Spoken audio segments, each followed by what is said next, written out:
Hello and welcome to the Voice of the People. I'm your host, Kenneth Bryant Sr. Love enough to tell you the truth, and I respect enough to give you the facts. I'm also affiliated with the Parent Empowerment Group, and our mission is basically to empower parents to be supportive and loving, and to advocate for their children in public education. And we suggest that they do that by supporting the teachers, supporting the administrators, guidance counselors, and also by creating a loving and supporting and a stimulating home environment, and establishing structure and timetables, and above all, creating within your child or your student a sense of self-worth, and give them activities and give them a culture of learning, and to motivate them and to support them in any type of success that you witness. When you build upon that base of motivating children and rewarding them for their success, letting them know that failure, that's part of the process of moving forward and achieving, and that, to work hard and to never give up.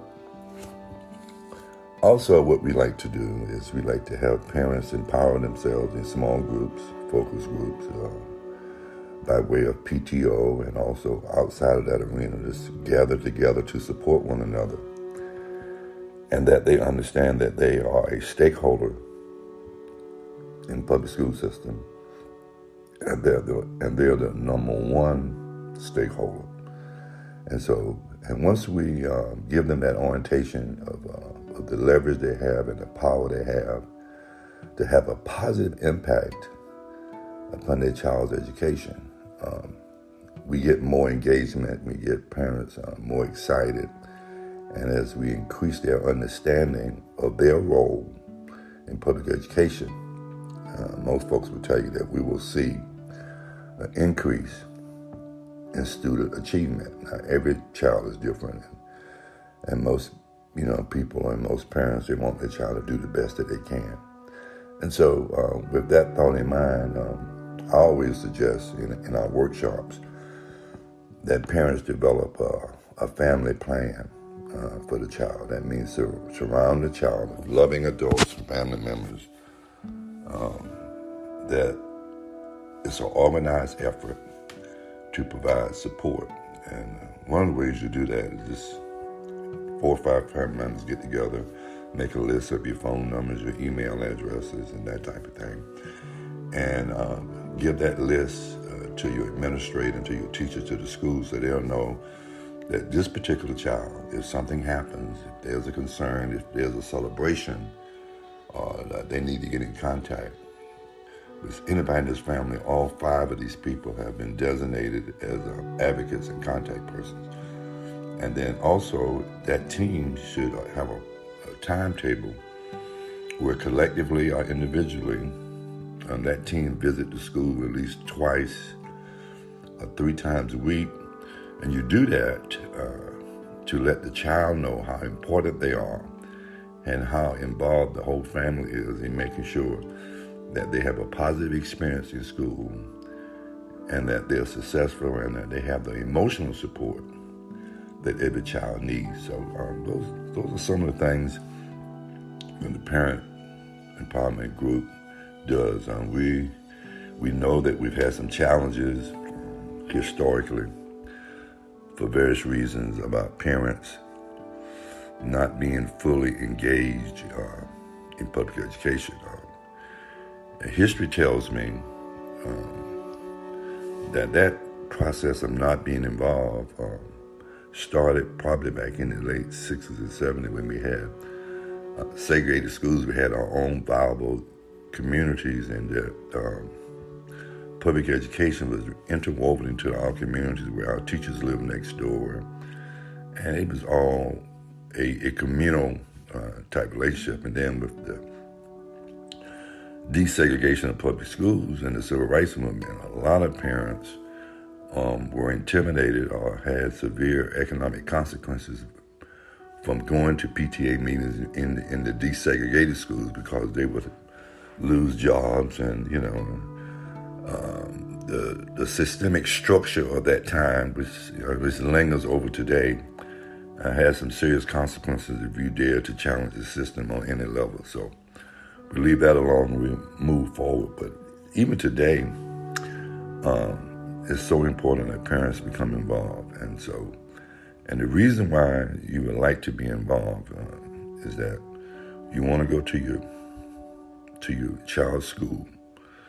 You want to form a PTO, a parent empowerment group, and also you want to go to the school board meetings, because it's at those school board meetings that you advocate and you express your concern and your support for the school that your child is involved in. Most parent groups, when they go to the school board meeting, they're going there to support their administrator, their principal, their teacher, and to support the school where their kids are being educated at. And parents are our number one cheerleader and number one volunteers for public schools, particularly in elementary school up to middle school and high school. And don't be confused. Parental involvement is needed in elementary school, middle school, high school, and even college. In college, it's the emotional support and it's financial support. And so parenting, is lifelong. And so that's part of what we advocate for and give orientation to, is parenting is powerful, it's important. And it's the voice that must be heard. Particularly at school board meetings, parents demand that there's transparency and there's accountability within the school system, and particularly at the administrative level where decisions are made.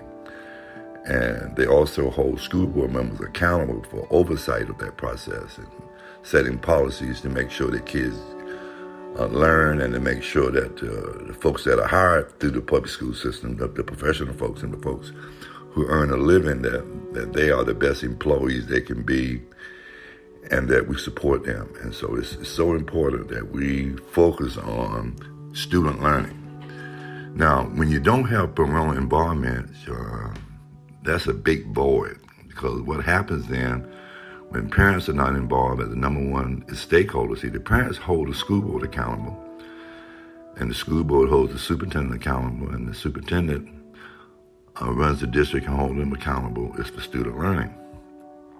And so when you take the parents out of that equation, what you reduce to just a business that's been monetized, and the only people that are making decisions are the people that's getting a financial benefit from that.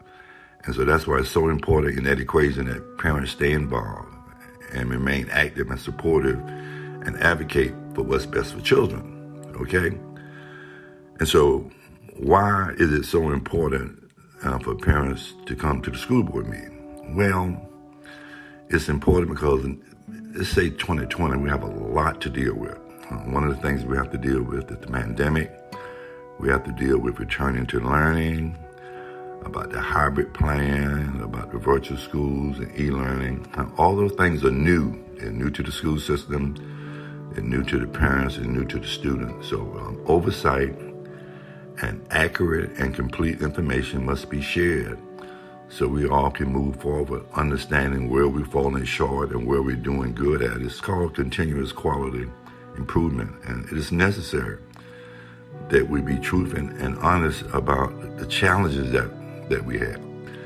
And one of the challenges we have now today in this climate is everybody's talking about systemic racism and how it's been interwoven in our society through all our systems, and public education did not escape that. Systemic racism is very much a part of public education, going back to segregated schools and desegregated schools and integrated schools, and now back to segregated schools. A lot of school districts now are segregated because of our indicators, low income, housing shortages, healthcare disparities, civic engagement, economic inequality. And so we have a lot to work on. We cannot pretend that we don't have any challenges. And one of the challenges we have in a lot of in Spartanburg School District 7 is we have a minority school system. That's interesting because in the region, with School District 7 through 1, Spartanburg 7 is the only school district that's minority school district. Now, everybody knows that we have a high poverty rate, okay? 80% of the kids, minority kids, the black kids in Spartanburg School District 7 are experiencing poverty. And so we're doing great things in the district. Don't get it confused. We're doing great things. We have a lot of kids that's doing very well, and we market that and we celebrate that, and we're going to continue that. And so a lot of teachers are working hard, administrators are working hard, the school board is working hard, but we can't ignore the challenges that we have. Now, one of the challenges that we have, particularly on the south side in Spartanburg, where I'm a resident and I represent Spartanburg School District 7-1, is that we have some segregated schools, particularly elementary schools. Now, I represent Cleveland Elementary, Colvin Middle School, and Cleveland Academy, and they're doing an excellent job. We have great administrators, have great teachers, and the success that we are experiencing looks kind of like this. We have about 30% of the kids that are meeting standard and proficient in English language arts and math. So that's excellent, that's powerful. But the challenge we have 7% of the students that are not experiencing that success. And so it is, I think it is our responsibility to address that. We need a task force to address that level of success because it should be much, much more. And we must maintain high standards and expectation for all children in all zip codes. Now, everybody knows they're given the proper support, the proper interventions,